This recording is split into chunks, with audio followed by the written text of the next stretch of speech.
In a town where faith was unwavering, a scandal emerged that would shake its very foundation. Reverend John Doe, a man of the cloth revered by many, now finds himself at the center of an unimaginable controversy. This is the story of how hidden truth can unravel the very fabric of trust and faith. This close-knit community, bound by shared beliefs and traditions, had always looked to Reverend Doe for guidance. His words were their compass, his actions their example. But beneath the surface of this serene town, secrets simmered, threatening to disrupt their harmonious existence. Behind the pulpit, beyond the hymns and prayers, lay a narrative untold, a narrative of personal struggle, concealed relationships, and choices that would lead to profound consequences. As the layers of this story unfold, we delve into the complexities of human nature, the conflicts between personal identity and public duty, and the lengths to which one might go to protect a carefully constructed image. Join us as we explore the intricate tapestry of Reverend Doe's life, the choices that led to his downfall, and the impact on a community that once held him in the highest esteem.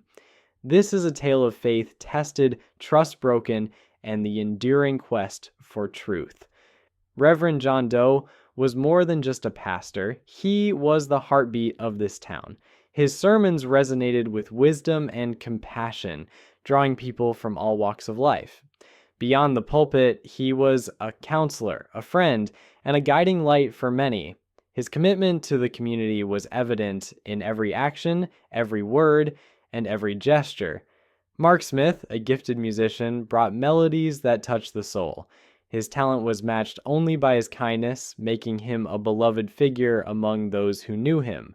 Whether on stage or in casual gatherings, Mark's presence was a source of joy and inspiration. Beneath the surface of their public personas lay a profound relationship, concealed from the world.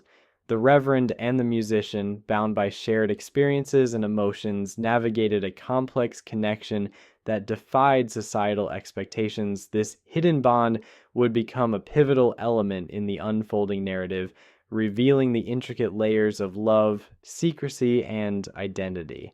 Reverend Doe found himself caught between his spiritual duties and personal truths. The weight of his concealed life pressed heavily upon him, leading to feelings of guilt and anxiety. Maintaining a hidden life demands significant mental and emotional energy, often resulting in exhaustion and internal conflict. In a community deeply rooted in tradition, any deviation from established norms was met with resistance. The fear of exposure loomed large, casting shadows over Reverend Doe's concealed relationship. The pressure to conform to the church's teachings on sexuality added to Reverend Doe's distress as he grappled with reconciling his identity with his faith. Their bond, though genuine, was overshadowed by the constant fear of discovery, leading to a life of secrecy and emotional strain. The mental toll of leading a double life can result in chronic stress and anxiety, as individuals strive to keep their separate worlds from colliding. The church's firm stance on traditional values left little room for alternative perspectives, intensifying the internal conflict experienced by those who felt marginalized. The challenge of aligning one's identity with religious teachings can lead to profound inner turmoil, especially when faced with rigid interpretations. Their relationship, though filled with genuine affection, was overshadowed by the ever-present threat of exposure, compelling them to navigate their bond in secrecy.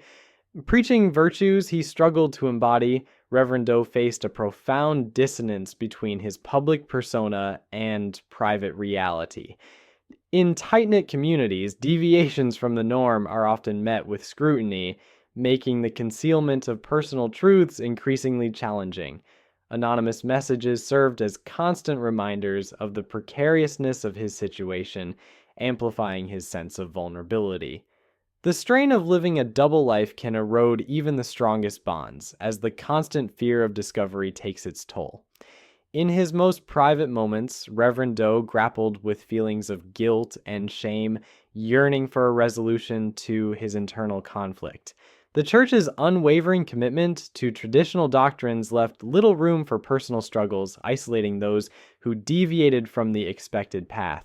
Their correspondence revealed a deep connection, yet underscored the perilous nature of their concealed relationship.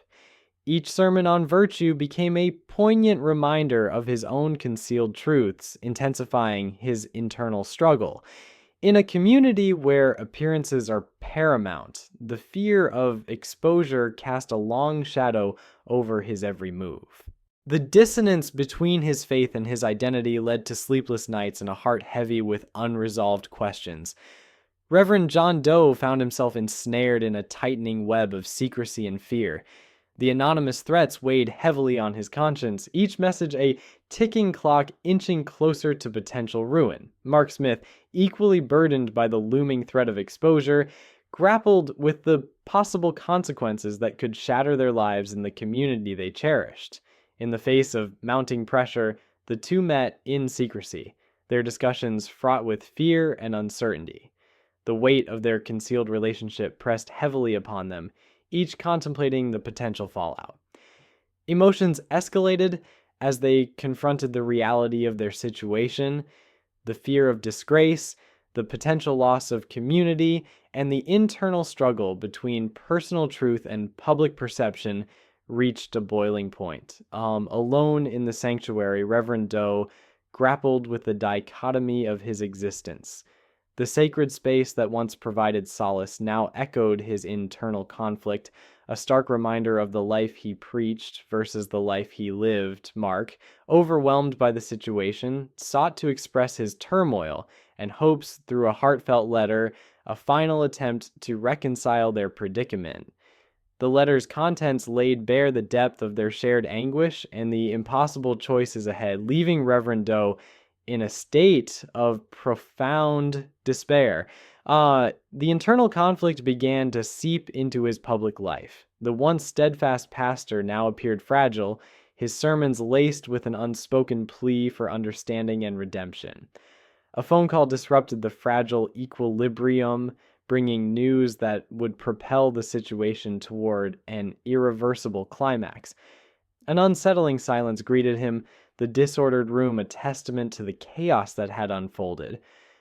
The note's message pierced through him, a revelation that shattered the remnants of his composure and thrust him into a maelstrom of guilt and fear.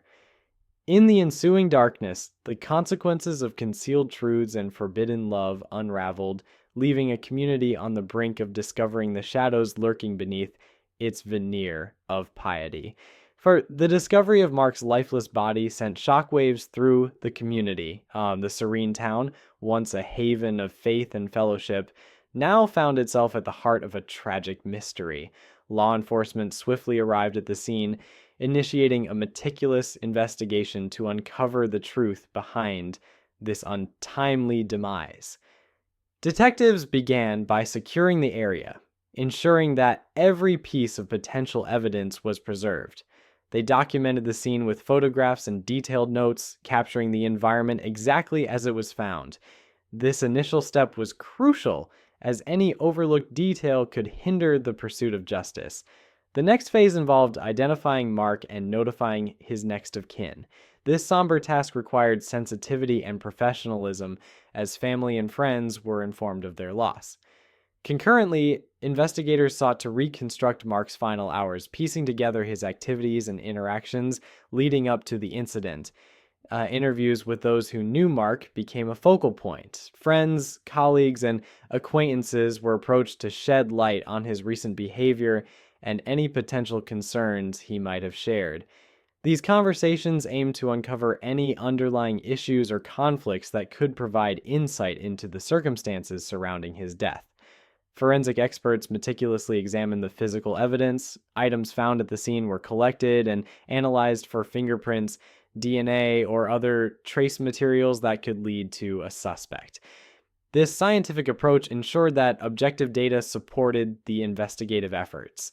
As the investigation progressed, detectives delved into Mark's personal life, seeking connections that might explain the tragedy. It was during this phase that they uncovered correspondence between Mark and Reverend John Doe, revealing a relationship that had been concealed from the public eye. This discovery added a complex layer to the case, intertwining personal and communal implications. The revelation of their secret relationship prompted investigators to consider motives rooted in fear, reputation, and societal pressures. The clandestine nature of their bond suggested potential reasons for conflict, especially within a community that held traditional values. Throughout the investigation, law enforcement faced the delicate task of balancing the pursuit of truth with the community's emotional well-being. They remained committed to conducting a thorough and unbiased inquiry, ensuring that justice would be served based on facts and evidence. The process was exhaustive, involving countless hours of interviews, forensic analyses, and collaborative discussions. But each step brought them closer to understanding the events that led to Mark's death, highlighting the intricate nature of human relationships and the profound impact of societal expectations. In the end, the investigation not only sought to resolve the circumstances of Mark's passing, but also aimed to bring closure to a grieving community, emphasizing the importance of truth, accountability, and compassion in the face of tragedy. The arrest of Reverend John Doe sent shockwaves through the community, leaving many struggling to reconcile their image of their devoted pastor with the serious allegations now surrounding him. Members of the congregation found themselves questioning their faith and the integrity of the institution they had trusted. In the courtroom, the trial proceedings unfolded with intense scrutiny. Witnesses took the stand, sharing testimonies that painted a vivid picture of the events leading up to the tragedy. The defense and prosecution presented contrasting narratives, each attempting to sway the jury and public opinion. Emotions ran high as the community grappled with the collision of faith, identity, and justice before their eyes. Back within the church, reactions were mixed. Some members clung to their faith, praying for guidance and understanding amidst the turmoil. They sought solace in their beliefs, hoping for healing and reconciliation. Others felt betrayed, struggling to reconcile their spiritual home with the unfolding scandal. They questioned the authenticity of their experiences and the teachings they had followed. Church leaders faced the monumental task of addressing their flock, offering support, and attempting to heal the deep wounds inflicted by the situation. They organized counseling sessions, prayer groups, and community meetings to foster dialogue and healing. Despite their efforts, the shadow of the scandal loomed large, and the path to healing seemed uncertain. The scandal prompted broader discussions within the community about accountability, transparency, and the complexities of human behavior. It served as a stark reminder of the importance of vigilance and integrity, especially within institutions that hold significant influence over people's lives. The community recognized the need for reform and greater oversight to prevent such incidents in the future.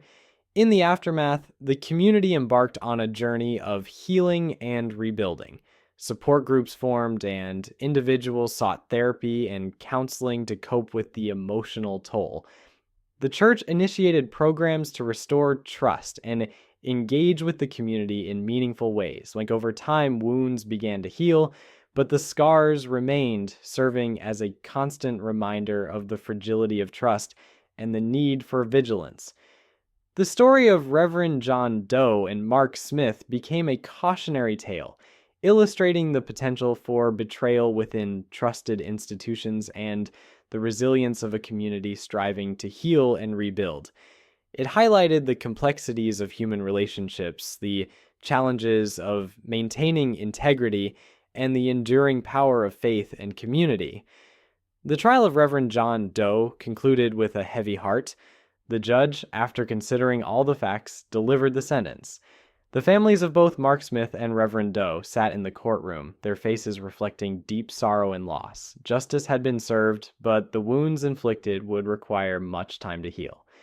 In the aftermath, the community was left to pick up the pieces.